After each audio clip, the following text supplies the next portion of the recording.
Unapologetically Woman. We're celebrating phenomenal women all across Kentucky who make no apologies for their perspectives or the impacts that they're making in the community. Today we're celebrating Mrs. Helen Caise Wade. Helen is a wife, a mom, a retired educator, the first person to integrate a school in Fayette County, and she's a recipient of the Lifetime Achievement Award from Lafayette High School. Unapologetically Woman, Ms. Helen Caise Wade, that's you. Congratulations. Thank you.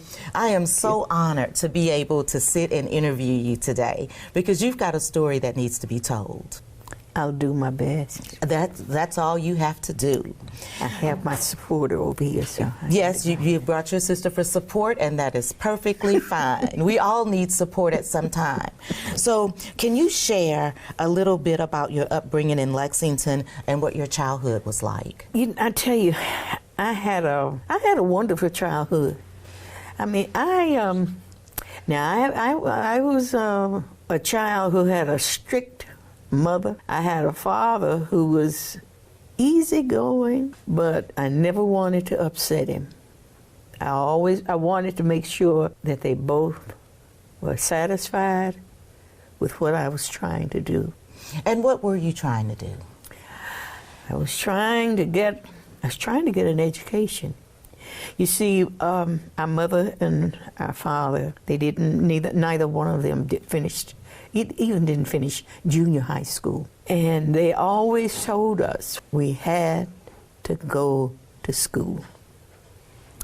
And Dad would say, and that includes elementary, that's the way he was. Then you're going to go to senior high school and you're going to college. That's the story of that. And so he understood the importance of education and what that was going to mean, not just for him, but for him through you. Yeah, because you see, both of my parents did not get their high school diploma, neither one, but they were honest, hard-working people. Mother stood for no nonsense. Mm-hmm. And Daddy, when I would mess up, he was a Bible man, and he would get his Bible and read it to me one time. Because I was mouthy, I really was, but they had control of me. Oh yeah. So tell me about your transition from Douglas High School to Lafayette. What was it like at Douglas? Oh, I didn't want to go to Douglas. Why not? We were told that it was the country school, and I had finished the 7th grade at Dunbar and had made some good friends, and then we'd be Mother and Daddy. Dad was in the Army. When he came home, we lived and they rented, houses. He was a concrete finisher and a plasterer. He always said, I'm going to provide a home for you. And we lived in rental property for a while after he got back from the Army. But when he got, established with his little business, he bought a home. It was on Lindbergh Drive. Just like he promised. Just like he promised. That's why I went to Douglas, because I told Daddy I wasn't going up there with those country kids. I think you need to go to bed tonight and get a good night's rest, because in the morning you're getting up and you're going to Douglas. So you got a good night rest, you went to Douglas, and then you decide, I'm going to Lafayette. So were your parents nervous for you? Yes. They were very concerned. But they both asked me, do you believe in what you're doing? See, after Mrs. Banlow talked to Dr. Turpin, he talked to members of the board. And from their conversation, I guess, that's when they decided that, yes, I had a right to go to Lafayette. And he called Mrs. Banlow and told her to bring me to the office. And they came and got me, took me to the office. And he told me, you are welcome at Lafayette. I was nervous, and there was Mr. Tucker. How I can remember his name. He was an awesome man. And an awesome teacher. What class did he teach? He taught American history, and that's what I took. Mm-hmm. He was fantastic. Is that one of the people that gave you the love for education? Well, or being in that field? I always had a love for education. So I read that your family faced threats and financial hardships. Oh, God. Oh, yes. How did he handle the threats that he was receiving, or that your family was receiving? You know, I didn't understand why Dad slept in the car at night. Why did your dad sleep in the car? We didn't get any help from the police department. Nothing. He was protecting his family. He was protecting us.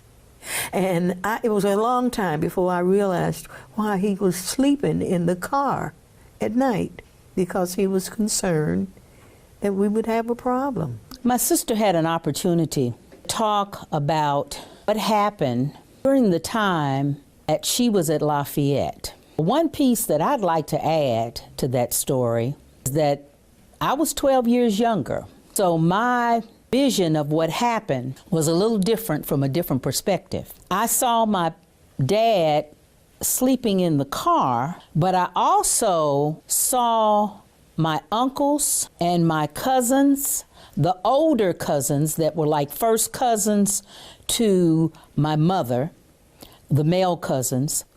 I saw my uncles on both sides of the family, my dad's brothers and my mother's brother, surrounding the house with guns to protect our house. And so when my sister mentioned that my father slept in the car, they also were out there at all hours of the night to protect our family. Sometimes my father would come in to sleep and sometimes he wouldn't, because as my sister stated, he was so very protective of our family that he felt he had to be the one that was really the protector. The other thing that I'd like to add to her story, because it is her story, because she lived it. The family lived it, but she really lived that story, was that our uncles escorted her to school every day. How did everything that you and your family, the thought of your dad having to sleep in the car to try to protect his family, how does that affect your thought processes for social justice and equality? Like I told you, I loved history. I'm Thurgood Marshall. I knew what he was doing because I kept up with it. As a kid, Mother and Daddy bought the Lexington Leader simply because of me, because I had to have that newspaper. Mm-hmm. And I knew what was going on in Washington at the Supreme Court. And you were keeping up with that all at a young age. At a young age. You went on to become a teacher, and you did that for over 40 years. Yes, I did. What were some of the changes and dynamics that you were able to experience in real time, that was going on in the education system? The teacher that I had at Lafayette, I was very, very nervous about going there. But I made the decision. Was this a white teacher or a black teacher? Oh, no black teacher at Lafayette then. Mm-hmm. Only black people there were the janitors and whatever. Mr. Tucker, the man was phenomenal. Did he treat you any differently? Oh, you would have thought he was a teacher at Douglas High School. He was absolutely outstanding. He was concerned about me. He would talk to me. But you know what? When I went to Lafayette, I never laid eyes on the summer school principal. When I walked into Lafayette, Mr. Tucker was standing at the door waiting on me. And to this day, I can't tell you who this principal, summer school principal was. Never met him, whoever it was. Why do you think it was that way? I don't know. I really don't know. Because when I walked through that door, Mr. Tucker was waiting on me. Mr. Tucker gave you what you needed to end up winning a Lifetime Achievement Award. How did that make you feel, being recognized in that way? At Lafayette. Blew my mind. It blew my mind. I didn't believe it. I couldn't believe that that was happening to me. And that Lafayette was honoring me that way. So Superintendent Manny Koch was responsible for helping you receive the Lifetime Achievement Award. I guess he was. I don't know.